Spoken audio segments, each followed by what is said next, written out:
Y bueno, lo que pasa es que de ahí ya yo te paso acá, que es ya como una parte, yo ya más sola. Digamos que trabajé durante muchos años, 70s y 80s, pero ya pasé a los 90s, a partir de 88. Yo tengo un camino más solitario, tiene que ver con la muerte de Elso, cubano, que viene una cosa distinta, una poética diferente. Y bueno, y aquí yo te pongo a mi maestro Aceves Navarro, mi maestro de pintura, que fue un maestro conmigo generoso porque podía ser con las mujeres muy latoso y a mí siempre me trató con mucho respeto. Y esta es una de mis, como tercera exposición de pintura. Él fue. Y aquí él está, digamos, está revisando mi trabajo conmigo de pintor a pintor. Entonces me gusta mucho esta foto, ¿no? Que además hace poco murió y antes de morir hizo un par de exposiciones, ya tenía un enfisema tremendo y demás. Y los cuadros fueron los mejores que hizo en su vida, fíjate, hasta el final. Interesante. Y quizás aquí lo que para mí, digamos, está visto es de que yo tenía mi trabajo con las mujeres, con el trabajo de las artistas, es enorme, pero también mi conversación con artistas hombres también ha sido importante, ¿no? Bueno, además que yo creo que también en tu obra hay una conversación con la historia de la pintura, hay una conversación que tiene mucho que ver con los medios, de la misma manera como por ejemplo la literatura, específicamente la literatura de la poesía, de ciertas mujeres, de ciertos autores. Yo creo que tu mirada ha sido como muy amplia, pero al mismo tiempo ha sido una mirada estratégica, ¿no? Y como tú adoptas diferentes lenguajes y diferentes formas de trabajar a medida que van pasando ciertos procesos de vida. Lo que sí está claro es que esta investigación a este lado, digamos, al lugar del cuerpo, el cómo el cuerpo, digamos, al comienzo, estas primeras imágenes que nos muestra este trabajo tiene que ver con un cuerpo presente, un cuerpo que se manifiesta de una manera, pero aquí se empieza a hacer como más orgánico, empieza a mostrarse más el cuerpo como casi como que desde adentro, unido a esta especie de relación con una intimidad, estas imágenes que mostraste un poquito antes, que es como la naturaleza muerta viva, entonces lo dentro que se vuelve una especie como de naturaleza también, literalmente una naturaleza biológica, ¿no? Como esta especie de metamorfosis. Entonces, a mí me parece muy interesante esta transición a una especie de interioridad mayor, a un silencio mayor que se manifiesta de esta manera como polimórfica a partir de la pintura, ¿no? Sí, creo que ahí tocas dos puntos. Primero, que sí es más hacia adentro. La experiencia de la enfermedad y la muerte de Elso fue definitiva en un lugar como Cuba. Me tocó un poquito antes del periodo especial, entonces también el afuera era muy intenso, muy conflictivo, muy triste, ¿no? Digamos, era todo esto del caso, ¿te acuerdas de Ochoa y La Guardia, que eran estos grandes héroes que luego acusan de tráfico de drogas Sí, eh, y bueno, lo de la enfermedad. Empieza una relación con el paisaje interesante, mucho más profunda, yo podría decir que hasta un poquito mística, y la idea también de que los objetos tienen otro tipo de misterio, ¿no? Digamos que todos estos trabajos hablan ya también con una conexión con la naturaleza, La Habana, el calor, toda esta parte de que, ya sabes, si tú no secas tus zapatos les va a parecer moho, esta especie como de imperio de la naturaleza o la, bueno, la enfermedad te dice qué tan puntuales somos como parte de la naturaleza en su bueno, propio... aquí volvemos al tema que estamos viviendo ahorita, ¿no? Tú has visto que todas estas imágenes del coronavirus, que es esta especie como de globo con estas ramificaciones verdes, ¿no? Que es una cosa como molecular, es muy potente su, digamos, su relacionabilidad con este con esta idea del mundo vegetal. Y Totalmente. Y además, es un poco la época del SIDA también, ¿no?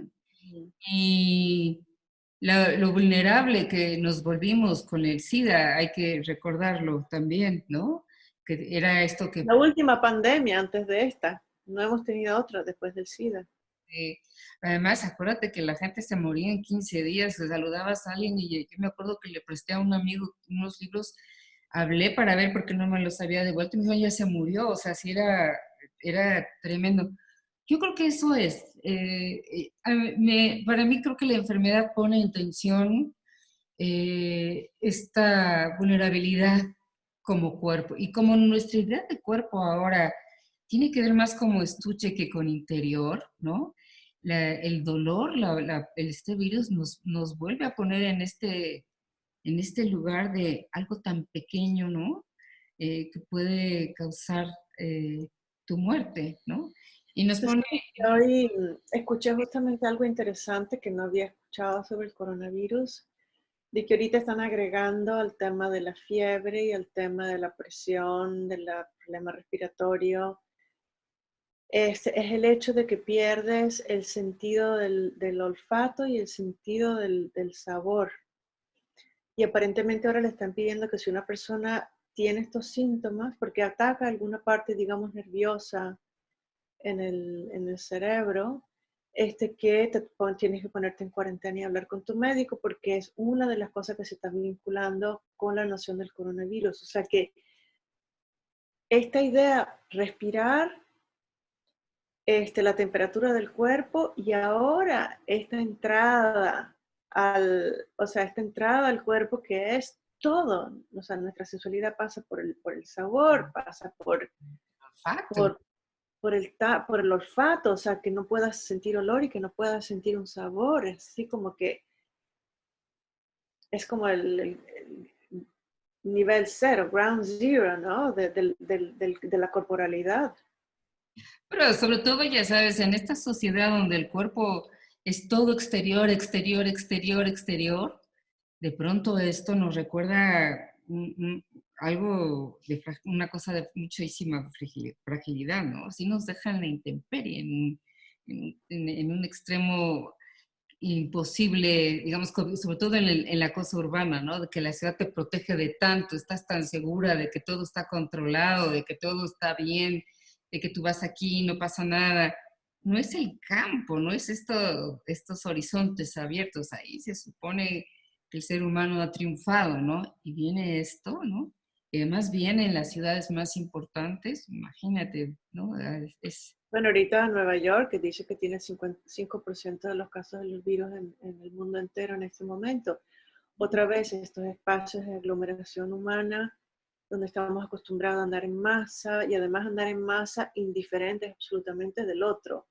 Entonces, en este momento, de repente te empiezas a concientizar qué significa tener tantos cuerpos al lado, qué significa intercambiar, no intercambiar, estar apretujado en una estación de metro en contra del cuerpo del otro y estar apurado. O sea, toda esta especie como de ralentamiento de la vida para no acercarte a la muerte me hace recordar de esta especie como de intimidad profunda que proponen esta especie como de paisajes, naturaleza, cuerpo interior, no sé, pudiéramos llamarlo alma, ¿no? Que se propone en tu obra, ¿no? Donde se desdibujan estos límites. O sea, es como si tú hubieras perdido, o sea, tú siempre has tenido esto de todas maneras, esta especie como de cosa desbordada, pero aquí es como si perdieras. No existe como bordes entre este paisaje emocional, este paisaje interno y esta naturaleza que se desborda. Ahorita que estás describiendo esta cuba húmeda, que las cosas se vuelven pedazos, ¿no? Si uno... Entonces, esto me parece que lo ejemplifica mucho, que todo empieza como a... Es un tejido como totalmente caótico, ¿no? Claro, para mí además, ya sabes, estuve acompañando a Elso 6 meses en la sala de los desahuciados, ¿no? Mm. Mm, la gente sueña y sueña con cosas que van a pasar, ¿no? Entonces también el mundo psíquico para mí tuvo una contundencia enorme, ¿no? Digamos que hay toda esta cosa de que se habla de energía. Yo me acuerdo cuando llegamos, tengo hasta un textito que luego si quieres te mando, cuando llegamos a ese piso que la gente ya no te quiere mirar porque tú eres vulnerable, ya no se atreven a mirarte. Yo lo acababa de hacer la semana pasada cuando nosotros todavía estábamos sin saber que era tan grave la enfermedad y Ujú. ese piso y todo lo que se respira es esta especie de densidad, ¿no? Y Ujú. digo, la parte psíquica de la gente enferma, eso también me llamó muchísimo la atención. Fue una lección brutal y al mismo tiempo muy conmovedora, ¿no? Yo Ahora, misma. hablando de lo psíquico, yo creo que para ti ha sido como muy importante el psicoanálisis, que nos va a llevar después a Corazza al final, pero el NCU y ciertas otras nociones, em, digamos, psicoanalíticas, no sé cuáles serían, digamos, las escuelas que te han interesado más, hasta qué punto, cuánto psicoanálisis hayas hecho, pero así sea también como tú eres una persona que lee tanto, no solamente tiene que ver con hacer terapia, no, sino que tiene que ver con esta manera como tú asumes las formas de conocimiento o como esta idea como amplificada de la noción de literatura, ¿no? Que la literatura puede ser feminista, puede ser psicoanálisis, o puede ser poesía, o puede ser Eh, cuento. bueno, para mí el psicoanálisis fue muy importante. De hecho, empecé de una manera totalmente aleatoria en la prepa, cuando vi una película de los antipsiquiatras que se llamaba Familia. Y es una historia de una chica, por eso me gustó y me impactó tanto, era más o menos como de mi edad y que digamos que familiarmente es la loca, pero la película está muy bien hecha y me hizo ver a mí que la locura era la locura familiar, que ella es la elegida para representar este síntoma, ¿no? Pero que la locura era una cosa familiar. Y entonces entré a la escuela de San Carlos y había un amigo que era fanático justamente de los antipsiquiatras y de estos pequeños antipoemas de Line que son muy chulos, que dice, amo a mi mamá mi mamá me ama porque soy bueno porque amo a mi mamá. Y de pronto va cambiando una palabra, soy malo porque no amo a mi mamá, porque no amo a mi mamá, soy malo, yo soy malo. Y había los leí bastante, y entonces había todo este estudio sobre el lenguaje esquizofrénico. Acuérdate que la esquizofrenia fue una de las enfermedades más estudiadas en esa época, inclusive, bueno, ¿no? Desde Deleuze también, Deleuze y Guattari y todo el mundo, y que tenía que ver justamente con esta especie de lenguaje que no es comprensible. Y los antipsiquiatras son los primeros que dicen que sí se comprende. Lo que pasa es que hay metáforas, porque hay una prohibición de principio. Ujú. La imagen me gustó muchísimo porque se parece un poco a la poesía. Tú tienes que decir sin decir, o tienes algo que no puedes decir, pero que quieres decir porque todo tu cuerpo está en síntoma con eso, ¿no? Me, me, me gustó mucho. Yo tuve una época difícil de adolescente que literalmente no entré al psiquiátrico porque pero ya tenía como todas los síntomas, porque un doctor viejo, amigo de mi papá, dijo, tu hija no está loca, lo que está es que está enojada, déjala en paz, déjala en paz. Y mi papá, tenía yo 17 años, decidió dejarme en paz y mejoré, ¿no? Mejoré. Pero entonces para mí esa experiencia con esa película me hizo ver que hay estructuras. Y claro, en esa época leí mucho a los antipsiquiatras, a Freud, pero luego en esta época leí muchísimo a Jung. Mm. Eh, Me gustaba mucho, hay una de sus colegas, Louise Marie von Franz, de hecho el libro me lo regaló Elso porque es un libro que hay un análisis de la estructura de los mitos de creación. Y digamos, por supuesto que le he leído a Levi Strauss también, así digamos que esta idea que hay estructuras y que se trabajaron tanto durante esa época que estaban partiendo del lenguaje, lo que se podía y lo que no se podía hacer. Y yo hice una especie de autodiagnóstico que todo mi problema con la escritura tenía que ver con eso, que había una otra manera de decir que yo no podía controlar y que ese era un lugar, vamos a decirlo así, salvaje, pero sabio. Y creo que esa negociación con ese lugar ha sido un lugar muy inspirador, ¿no? Pero al mismo tiempo de extrañeza, ese es la otra parte. Luego he leído otras cosas, estuve tomando algunos cursos de teoría crítica, Lacan tiene cosas interesantes, pero mi segundo marido, el papá de mi hijo, es un poeta uruguayo inteligentísimo, y yo me di cuenta que cada vez que iba a su terapia con un lacaniano, él convencía al lacaniano de lo que quería decirle. Nunca, nunca logró ese análisis quitarle la melancolía. En cambio, fue con una terapeuta rechtiana, por cierto, por eso luego me interesó, que eh, había como una cosa de síntoma de cuerpo. Vomitaba todos los días, pero fue la época en que él pudo tener menos ansiedad y fue nuestra época en que estuvimos mejor juntos. Y me llamaba mucho la atención. La dejó porque ella se fue. Ella estaba especializada en gente que había pasado por tortura y se fue, no me acuerdo si El Salvador, uno de estos lugares. Pero sí fue para mí interesante ver que era un trabajo desde el cuerpo, no con las palabras. Y como él tenía el mundo del lenguaje totalmente dominado, pero otra vez su lugar salvaje era ese cuerpo que él ni entendía, ahí cuando pudo haber esta negociación pasó otra cosa. Entonces he leído de todo. No, no olvidemos que el mundo occidental es un mundo cartesiano. A nosotros se nos obligó a estar divididos, cuerpo y la mente. Y en el medio prácticamente no hay nada tampoco. Entonces, y el mundo cristiano también, hay un tema de sublimación del cuerpo muy profundo, el tema de la mujer. Entonces, y bueno, cuando uno ve a las teorías de Freud y civilización y su descontento, que básicamente nuestro proyecto civilizatorio tiene un precio muy grande, que es nuestra infelicidad, que es básicamente acallar nuestros impulsos de eros y tánatos, o sea, básicamente ambos de alguna manera, y tenemos un impulso fuertísimo de tánatos. Pero entonces la civilización nos exige poner eso, que es básicamente mucho de lo que somos.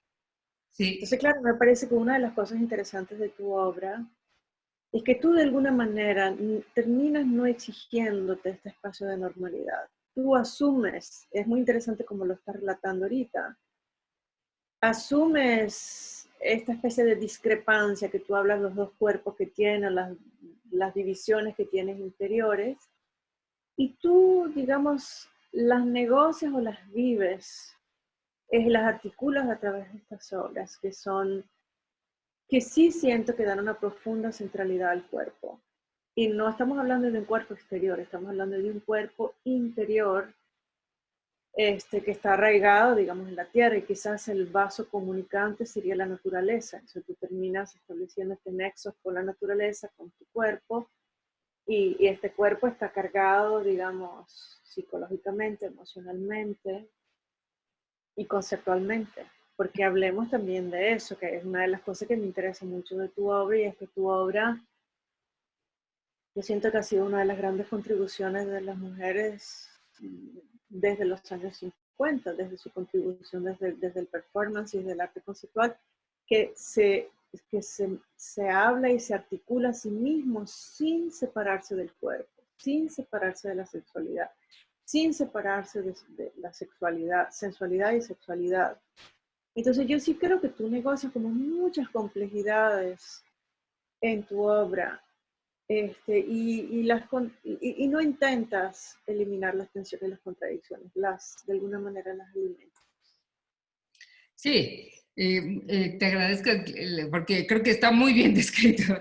yo creo que las tensiones, las contradicciones son los lugares de creatividad también, ¿no? Y que además en este pensamiento occidental donde es o eres tal o eres cual, es agotador, ¿no? Para mí las intersecciones son importantes y creo que lo que a mí me ha interesado mucho del trabajo de las artistas mujeres en general es que nosotras partimos de la intersección, ¿no?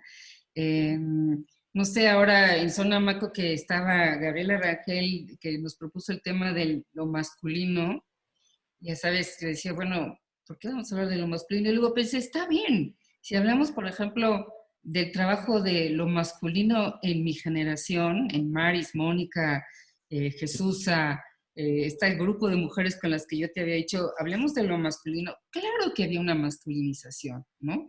Por eso me encanta esta pieza de Maris del pene, ¿no? Claro que sabíamos que estábamos masculinizando, porque no había otra manera de hablar, pero no estábamos negando la experiencia de este cuerpo femenino, ¿no? Y eso me parece que entonces hace, no hace definiciones, sino hace exploraciones. Y me parece pertinente. Y creo que el trabajo de muchas mujeres justamente no tiene un relato definido, sino que siempre lidia con una cosa de amorfo, ¿no? Y Que además, tú sabes que ahí es donde yo creo que ha habido como una especie de injusticia epistemológica profunda en relación al feminismo y a obras como por ejemplo de las feministas en México, incluyéndote a ti.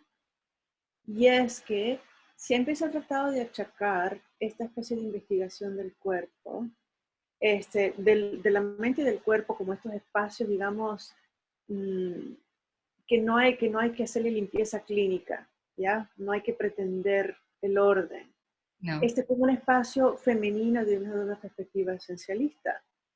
Y hay que ver primero y principal lo que significaba mantener un discurso y una voluntad a lo largo de todos estos tiempos. ¿Es esto alguna voluntad masculina o no? No. Entonces hay cosas que cuando vamos a hablar de lo masculino decimos, ah, sí, ah, no. Pero esta interseccionalidad de la que tú hablas, que entiendo no es solamente una interseccionalidad de género, que es como se utiliza ahorita, es de todo nivel. Por eso es que tú tienes tu relación con tu artista feminista, pero también tienes una relación con otros artistas que son, y tienes maestros, y tienes amistades de diferentes. Entonces, yo creo que asignar esta noción de lo femenino como algo exclusivo, yo no creo que eso nace necesariamente, o sea, no creo que, por ejemplo, eso es lo que se manifiesta en tu obra. Por ejemplo, cuando tú hablas de las tijeras como algo que es al mismo tiempo, puede ser un pene, o puede ser una vagina, o puede ser una cosa masculina o femenina. Hay muchísimo de eso en tu obra. Y además tú lo ilustras mucho en la manera como tú interpretas la naturaleza y creas estos cuerpos paisajes. Pero digamos, yo creo que sigue siendo como complicado de hablar de estas nociones de género. Porque cuando hablamos, yo creo que necesitamos hablar de una especificidad propia. Por lo menos en tu caso de la tuya. Sí, y además creo que de eso se trata, de encontrar la especificidad. A mí me gustó mucho revisar el trabajo, por ejemplo, de Eva Hess, porque me parecía que ella podía encontrar algo muy específico y encontrar una forma muy personal, pues, ¿no? Digamos que estaba toda la cosa, su relación con todas estas formas minimales, pero al final hay un drama o una cosa cómica, pero nunca sabes dónde empieza una y dónde termina la otra. Y es justo en eso, ¿no? De estas formas que son tan vulnerables, que casi te hacen reír, pero que te recuerdan que el cuerpo es súper frágil. Hay una cosa ahí en el trabajo de ella que me parece muy específico, pero creo que el plantearse esta libertad sí tiene que ver, que hablas desde un lugar que ha estado excluido, por así decirlo, o sea, que te permite. Entonces, yo sí creo que hacer trabajo feminista, tener esta reflexión sobre el feminismo, es importantísima, pero hay una enorme complejidad que tenemos que también que revisar en términos del trabajo, porque si no, se vuelve una caricatura de sí misma. Eso lo podemos ver constantemente, ¿no? Que a la hora de que se toma ciertos temas y se vuelven populares, otra vez se vuelve a despegar de la realidad, ¿no? Se vuelve a despegar de su situación. Y No, y es, además que tiene mucho que ver con el nivel de complejidad que está involucrada en estas cosas. Cuando tú tienes algo que es ilustrativo, cuando tienes algo que es panfletario, cuando tú tienes, y esto lo estoy diciendo para cualquier tipo de noción en donde haya una idea de que tú estás tratando de convencer al otro de algo, ¿no? Si estás hablando desde ese lugar. Y entonces, digamos, allí sí empiezan como ciertas nociones de literalidad. Las obras de arte feministas en la historia del arte de México, de América Latina o del mundo, que se sostienen hoy en día, es porque tienen un nivel de complejidad que no se puede leer desde una forma literaria. Aún está en las palabras escritas, no estoy pensando como en Judy Chicago, que han salido todos estos dibujos que ella hizo en los 70, y ella dudaba muchísimo de su propia obra, ¿no? En donde está escrito ahí, pero entonces las obras contradicen la palabra y se atreve y qué sé yo. Entonces, yo creo que, o sea, esa idea de un arte que se transforma como una especie de receta ocurre a todo nivel, ocurre con la abstracción, ocurre con el arte político, ocurre con el arte conceptual. Yo no creo que solamente pertenece al territorio de los feministas. Lo que pasa es que en el territorio de los feministas o de algún tipo de temas de género hay ya una especie de tendencia a que se interprete de esa manera. Y entonces, inclusive se malinterpreten cosas que no son así. Entonces, por eso que yo digo que al final no hay nada feminista a priori, no hay nada, o sea, yo creo que al final tú tienes que mirar las entrañas de la obra, cómo está hecha, qué está diciendo, cómo está materializada, cuáles son las ideas detrás, y solo ahí podrás realmente saber. claro, porque si no a mí me pasaba, ahora un poco menos, pero es por la edad, ¿eh? Que siempre me decían, pintas también tan femenino. Y así yo decía, y el femenino es para, casi era cosa despectiva, ¿no? O para Sí. ser, ¿no? Ahora, por edad, digamos, ya les da más pena decirlo, ¿no? Y ahora me pueden decir qué buena, que está buena esta pintura, pero esto es en los últimos 2 años. Eh, entonces, sí, para mí es muy complicado porque creo que hay muchas cosas que tienen que revisarse eh, también de una manera más compleja para poder entender lo que estaba pasando en el trabajo, ¿no? Mucho de lo que pasa luego con las mujeres es que como trabajamos en general muy cerca de lo autobiográfico, la biografía se vuelve casi la herramienta discursiva para hablar de la hora y me parece que no siempre es justo, ¿no?